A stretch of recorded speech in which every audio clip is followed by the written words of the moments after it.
Hello नमस्कार दोस्तों। आप जुड़ चुके हैं इनोवेटिव ज्योतिष ग्रुप के साथ। मैं आपका astrology friend doctor Mahesh Joshi. हम कुछ समय तक जुड़े रहेंगे। अभी आपने अभी तक यदि इस चैनल को सब्सक्राइब नहीं किया है तो सब्सक्राइब कर लें। आज हम बात करने वाले हैं एक जनरल टॉपिक पर। ये भृगु नाड़ी एस्ट्रोलॉजी से रिलेटेड टॉपिक है। उससे पहले मैं 2 मिनट आपसे बात करना चाहूँगा। बहुत सारे मेरे पास जो स्टूडेंट्स आते हैं वो वैदिक एस्ट्रोलॉजी के कोर्स कहीं ना कहीं से कर रहे होते हैं।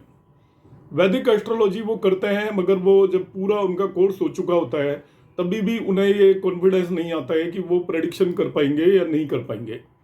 उसमें कमी मेरे जैसे टीचरों की है। जो भी लोग वो कोर्स कराते हैं उनका ऑब्जेक्टिव उनसे एग्जाम लेकर एग्जाम पास कराना है, और स्टूडेंट जब तक वो वहाँ पर पढ़ रहा होता है तो वो सोचता है कि एग्जाम पास करना ही मेरा ऑब्जेक्टिव है। तो ना ही तो टीचर सिखाने में इंटरेस्टेड होते हैं और ना ही स्टूडेंट का ये, उनको पता ही नहीं होता कि हम जो ये कोर्स कर रहे हैं उसके बेसिस पर हमें प्रेडिक्शन आ ही नहीं पाएगी।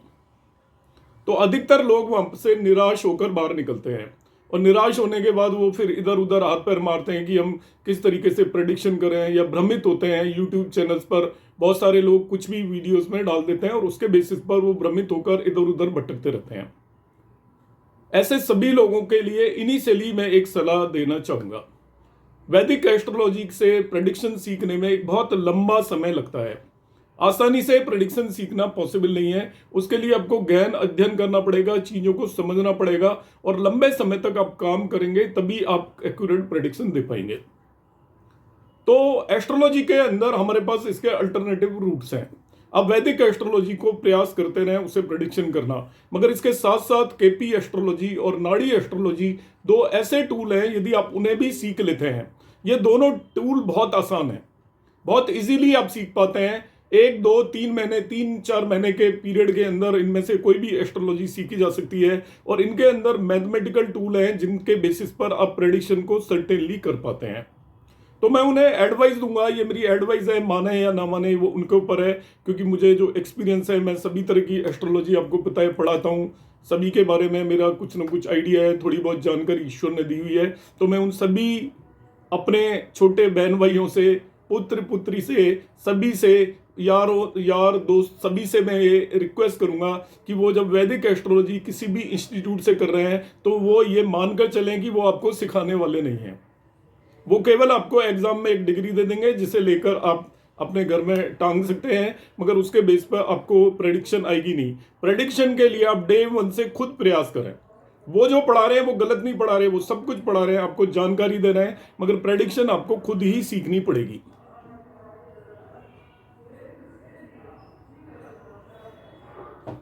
तब आप सीखने के सिलसिले में जो सबसे इंपॉर्टेंट है कि हमें और कौन कौन से टूल चाहिए, तो एस्ट्रोलॉजी में जितने तरीके की भी एस्ट्रोलॉजी है उसे आप सीखने की कोशिश करें।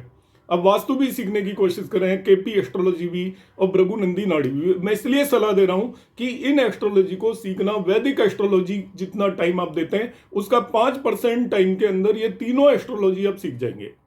तो उन्हें आप सीख सकते हैं चाहें तो। अब मैं आगे बात करूंगा कि हमें भृगु नाड़ी का मेरा एक कोर्स शुरू होने वाला है, और वो कल से ही 1 फरवरी से शुरू होने वाला है। आज 31 जनवरी है, तो जो भी फ्रेंड ज्वाइन करना चाहें वो कर सकते हैं। ऑलरेडी सारी सीट्स ऑलमोस्ट फुल हो चुकी हैं, तो कुछ एक सीट्स यदि अवेलेबल होंगी, आप रिक्वेस्ट करेंगे तो मैं ऐड कर लूंगा, मगर अब बहुत ज़्यादा सीट्स अवेलेबल है नहीं। मैं आपको आज की क्लास में बाकी चीज़ें तो मैंने आपकी जानकारी के लिए बताई हैं। भृगु नाड़ी से रिलेटेड कुछ सूत्रों की बात करूंगा। प्रीवियसली मैंने एक वीडियो अपलोड किया था जिसमें मैंने बताया था कि रेट्रोगेट प्लैनेट आपकी कुंडली में क्यों होते हैं। इनके बारे में अलग अलग धारणाएं, सभी धारणाएं सही हैं। जो भी ऋषि मुनि कह देते हैं वो सब बातें सही होती हैं। कहा जाता है कि रेट्रोगेट प्लैनेट आपकी कुंडली के अंदर आपके पूर्व जो इनकम्प्लीट कर्मास हैं उनको पूरा करने के लिए आते हैं। आपकी कुंडली में जो भी ग्रह रेट्रोगेट है, इसका मतलब उस ग्रह से रिलेटेड कर्मों को आपने पिछले जन्म में पूरा नहीं किया था और इस जन्म में आपको उन्हें पूरा करना पड़ेगा। तो उन प्लेनेटों के जो भी आप कर्म करोगे उनके आपको पूरे फल नहीं मिलेंगे, क्योंकि इस जन्म के लिए तो आप कर ही रहे हैं, मगर पिछले जन्म का हिस्सा भी आपको इस जन्म में पूरा करना पड़ेगा। जैसे सैटर्न आपको रेट्रोगेट है, तो शनि यदि आपका वक्री है कुंडली में, तो इसका मतलब पिछले जन्म में आपने अपने कर्मों को पूरा नहीं किया था।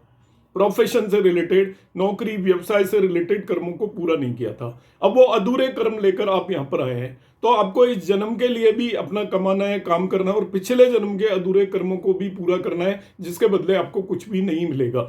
तो जब भी शनि आपका रेट्रोगेट है तो आप हार्ड वर्क करते हैं, मगर आपको महसूस होता है कि मैं इतनी मेहनत करता हूं मगर मुझे उसका फल नहीं मिलता, तो आप समझ लीजिए उसका कारण आपके पूर्व जन्म में बचे हुए कर्मास हैं।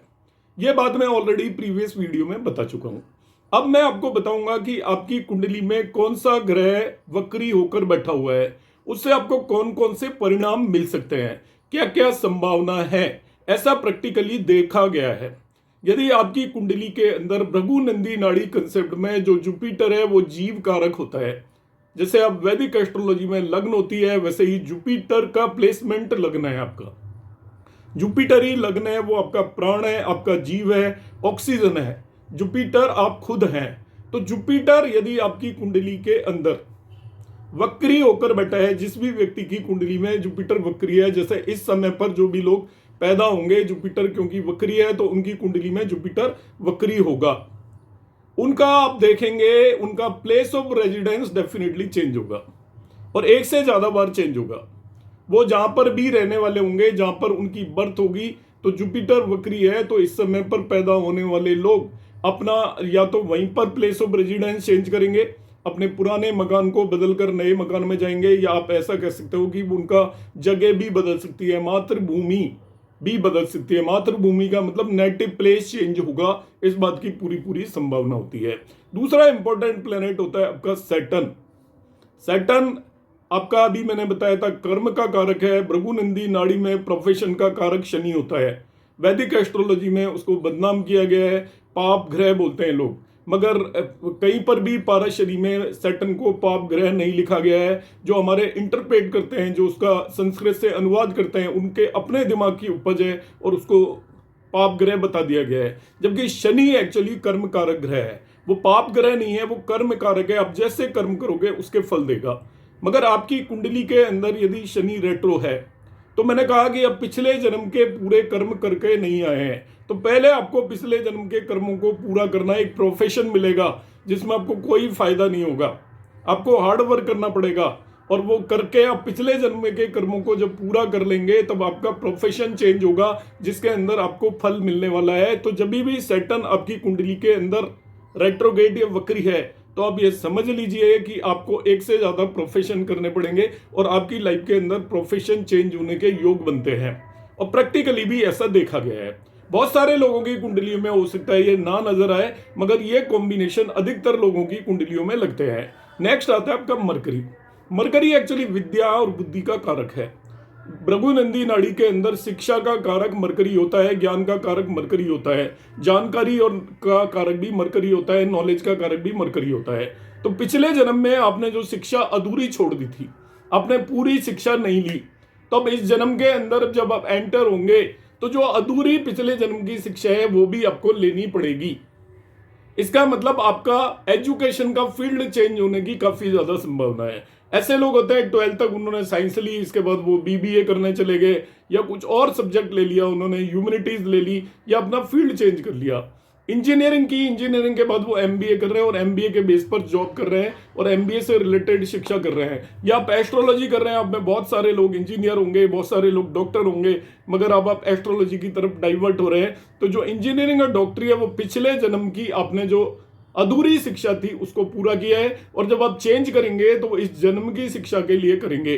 तो आपका जो आगे का प्रोफेशन, आपने देखा होगा कि जो चीज हम चेंज करते हैं उस पर हमारा फ्यूचर डिपेंड करता है। तो जिसका भी मरकरी वक्री है उसकी शिक्षा में भी चेंज होगा, फ्रेंड्स में भी चेंज होगा, उसका पूरा फ्रेंड सर्कल बदल जाएगा। बचपन में वो जिन लोगों के साथ रहेगा, जिन लोगों से बहुत अच्छी दोस्ती होगी, हम देखेंगे कि उनसे बिल्कुल कट हो जाएगा और उसका एक पूरा का पूरा नया फ्रेंड सर्कल बनेगा, क्योंकि जो बचपन में जिनसे दोस्ती हुई थी वो पूर्व जन्म के दोस्तों को आपने पिछली जिंदगी में दोस्ती पूरी नहीं निभाई थी, तो उसको निभाने के लिए उनके साथ दोस्ती होगी। जब उनके साथ आपका साथ पूरा हो जाएगा तब आपको नए दोस्त मिलेंगे। इस तरीके के कॉम्बिनेशंस बनते हैं।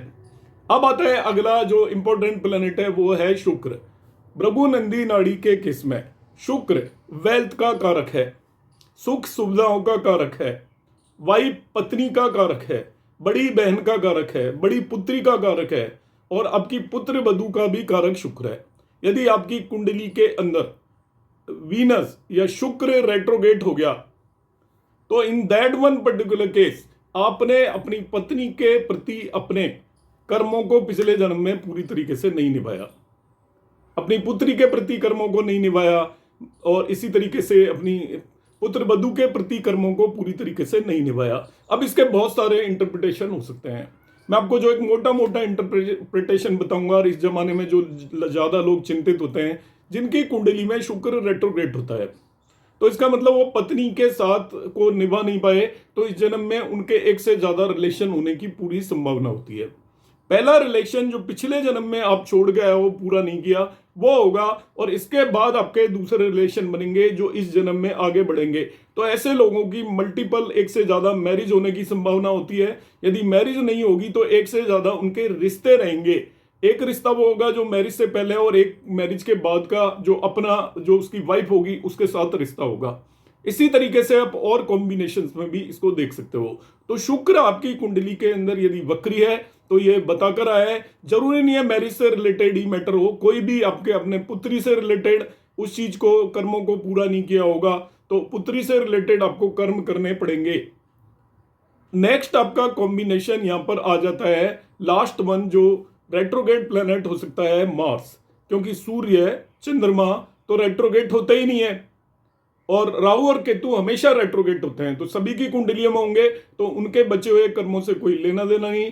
सूर्य और चंद्रमा से रिलेटेड जो बचे हुए कर्म है, सूर्य रेट्रोगेट नहीं होता, सूर्य पिता का कारक होता है, सूर्य पुत्र का भी कारक होता है, तो उनका हम कभी भी इनकम्प्लीट कर नहीं सकते। हम किसी के पिता होंगे, किसी के पुत्र होंगे, और इस जन्म में भी हम किसी के पिता होंगे और किसी के पुत्र होंगे, तो वो कर्म आपके ऑटोमेटिकली पूरे हो जाते हैं। मून माँ का कारक होता है, तो माँ आपकी उस जन्म में भी रही होगी तो उसके प्रति आपने कर्मों को पूरा करना पड़ेगा, और नहीं किया तो इस जन्म में आप उनको पूरा करेंगे। तो माँ दो नहीं हो सकती, इसलिए मल्टीपल नहीं हो सकते, पिता दो नहीं हो सकते, इसलिए मल्टीपल नहीं हो सकते, इसलिए इन ग्रहों को रेट्रोगेट नहीं कहा गया है। ये आपकी कुंडली के अंदर रेट्रोगेट नहीं होते, क्योंकि पिता से रिलेटेड कर्मों को आपको पूरा पिछले जन्म में भी करना है, इस जन्म में भी करना है, और यदि अधूरे अधूरे रह भी गए तो पिता तो डेफिनेटली आपका एक ही होने वाला है, एक से ज्यादा नहीं हो सकते।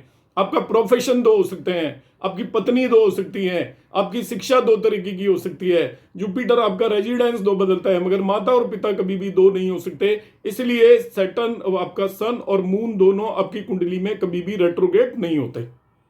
राहु और केतु भी दादा दादी और नाना नानी के कारक होते हैं बेसिकली।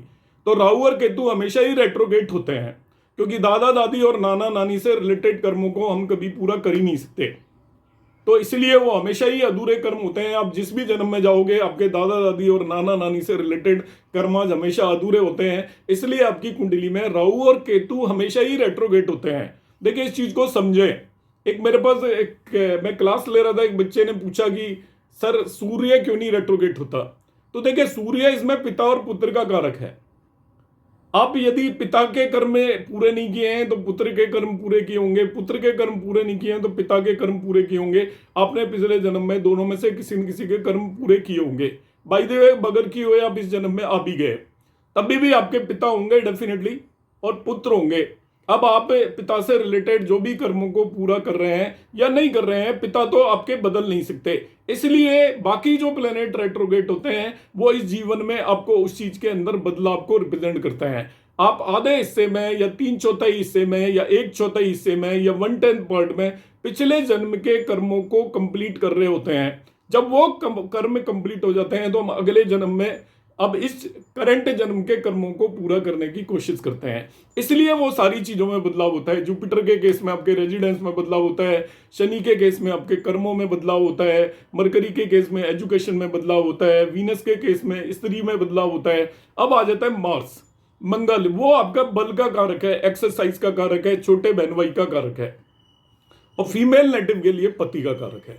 अब आपने फीमेल नेटिव ने यदि अपने प्रीवियस जन्म में पति से रिलेटेड कर्मों को पूरा नहीं किया है, वो अधूरे कर्म लेकर आ गई है किसी भी तरीके के, तो फीमेल नेटिव का मार्स यदि रेट्रोग्रेड होगा तो इस बात की संभावना है कि उसके एक से ज्यादा लोगों से रिलेशन रहे। एक से आपके रिलेशन रहेंगे, फिर आपके उससे टूट जाएंगे, फिर दूसरे से रिलेशन रहेंगे। वो मैरिज के बाद हो सकते हैं, एक से ज्यादा मैरिज के कॉम्बिनेशन हो सकते हैं, बगैर मैरिज के रिलेशन हो सकते हैं, क्योंकि मार्स से रिलेटेड कर्मास को आप पूरा करके नहीं आए हो। और जो पर्सन मेल की कुंडली के अंदर यदि मार्स रेट्रोगेट है, तो मार्स एक्चुअली छोटे बहन भाई का कारक भी होता है, फिजिकल एक्सरसाइज का कारक होता है। ऐसे लोग आपने देखा होगा जिनका मार्स रेट्रोगेट है, वो बहुत एक्सरसाइज करते हैं, मगर एक्सरसाइज करने के बावजूद भी उनको फिजिकल ताकत नहीं मिलती, बल नहीं मिलती। इसके बाद वो छोड़ देते हैं और उसके बाद वो फिर से एक बार एक्सरसाइज शुरू करते हैं, तब उनको फिजिकल बल और ताकत मिलती है। तो पहली बार जब वो एक्सरसाइज करते हैं, कुछ समय के लिए करते हैं, 2 साल 4 साल 5 साल, वो पिछले जन्म के कर्मों को पूरा कर रहे होते हैं। और उस जन्म के कर्मों को जब आप पूरा कर रहे होते हो तो उनके फल आपको कोई भी नहीं मिलते, वो आपके कर्म उसी तरीके से निकल जाते हैं, क्योंकि वो एक तरीके का आप पर उधार है। उस उधार को आप जब चुकाएंगे तो उसके लिए आप जो भी धन इकट्ठा करेंगे वो आपके पास बचेगा नहीं। जब वो पूरे हो जाते हैं कर्म, इसके बाद आप जब इन कर्मों को करते हो उस प्लेनेट से रिलेटेड, वो आपके इस जन्म को ठीक करने की कोशिश करते हैं। तो उम्मीद है आज की क्लास के अंदर आपको रेट्रोग्रेड प्लेनेट से रिलेटेड कंसेप्ट क्लियर हुआ होगा। आपको मेरा ये वीडियो कैसा लगा कमेंट बॉक्स में जरूर कमेंट करिएगा।